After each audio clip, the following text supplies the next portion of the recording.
Един въпрос. Какво се случва?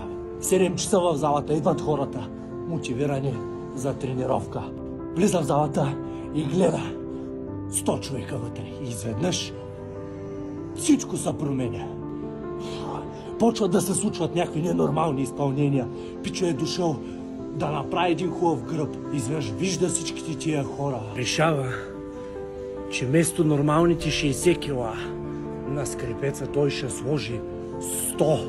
Ще се вържи с фитилите, ще се разпъни като желиран червей. Само и само да докаже на някой нещо. Слага маняка 140 кила на лежанка. Той макса му е 86 човека ги дига тия килограми. Трещи са, охка са, вика са. Това е страшен спорт. Няма спор. За един ден ще отидеш на някой обект и ще окапиш като презряла слива. Момиченцата, едно чупени. Аз се чудя това пред мене, хора ли са, фламингота ли са, някакви модни дефилета, така че вместо да тренираш, колко лежанка ще тигнеш, вземи потренирай как да се бориш с шибаното си его. Искам да си набиете едно нещо в главите. Трябва да тренираш така, все едно тренираш сам. Не да се направиш на супермен, да си сложиш 150 кг на врата и да се фърлиш като ритната маргаритка.